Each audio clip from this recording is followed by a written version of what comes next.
please, and turn to Isaiah 64. We'll go there first, Isaiah 64.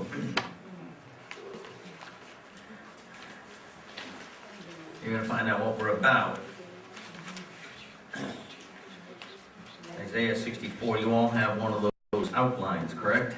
If you don't have one, raise your hand, we'll get one to you. All right, everybody's got one.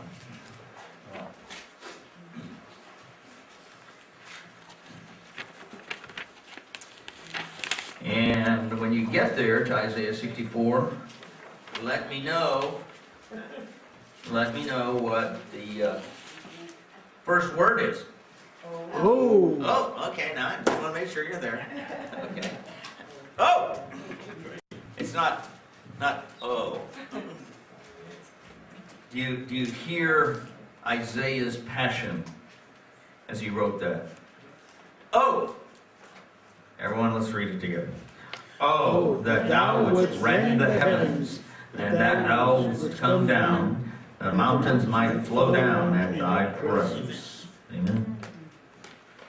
You know, we can get all the people we can in here, hundreds, thousands. I've been in great meetings with 10,000 people. You know what? If God isn't there, like we said, little as much when God is in it. The Lord only had 12 men that He poured His life into for 3 years. One of them was a devil, but God changed the world through those men. So, oh, this is our prayer. This is what's missing today, is the passion that the Lord would come down and visit with us. As when the melting fire burneth, the fire causeth the waters to boil, to make thy name known to thine adversaries, that the nations may tremble at thy presence. Boy, I tell you what, God's beginning to shout, isn't He, a little bit? Yeah. Everyone? When thou didst terrible things which we looked not for, thou camest down, the mountains flowed down at thy presence. For since the beginning of the world men have not heard, nor perceived by the ear. Of course, 1 Corinthians 2:9, right? That's, once again, one of those sister verses to the ones in the New Testament. 1 Corinthians 2:9. For since the beginning of the world men have not heard, nor perceived by the ear, neither hath the eye seen, O God, beside thee, what He hath, I love this, what He hath prepared for him that waiteth for Him. Thank you, John 14. In my Father's, I go to what? I love that word, prepare a place for you. He's preparing for us. Everyone? This is who God meets with on verse 5. Who does God meet with, everybody? Thou meetest with him that rejoiceth and worketh righteousness, those that remember thee in thy ways. Behold, thou art wroth, for we have sinned. In those is continuance, and we shall be saved. And in this great verse, everyone, we are all as an unclean thing, and all our righteousnesses are as filthy rags. And we all do fade as a leaf, and our iniquities, like the wind, have taken us away. There is none that calleth upon thy name, that stirreth up himself to take hold of thee. For thou hast hid thy face from us, and hast consumed us because of our iniquities. And here's our verse for today, everyone. But now, O Lord, thou art our Father, we are the clay, and thou art potter, and we all are the work of thy hands. All.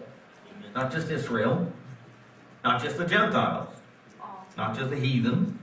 We're all the work of thy hand. Somebody said, well, do you believe in the fatherhood of God and the brotherhood of man? Well, in creation, yeah, but not in recreation, see? We're all, God is all our Father as far as creation, right? Thou art our Father, we are the clay. Now he's speaking obviously spiritually here. Thou art potter, and we are the work of thy hand.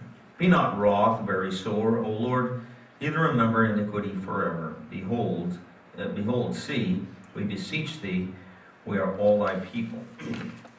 And let's go over, if we could, to Jeremiah now. We're going to visit. So you see here, he says, thou art our Father, we are the clay. Thou art our potter, we are all the work of thy hand. Let's go to Jeremiah 18, and just over about 20 pages in your Bible. And we're going to visit the potter's house. No, Not this mega church down in Texas with T.D. Jakes or whoever he is. Okay? We're going to go to God's potter's house.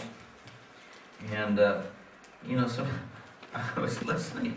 I overheard a mother and a daughter.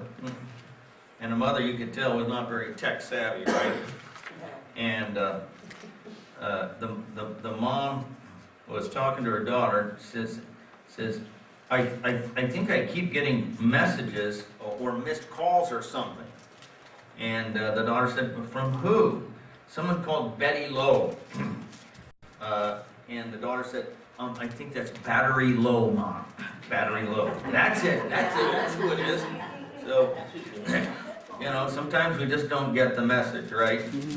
A while back, I was in the mall, and a couple ladies were looking through the windows, and one of the ladies, they didn't seem very happy. They were kind of well upholstered.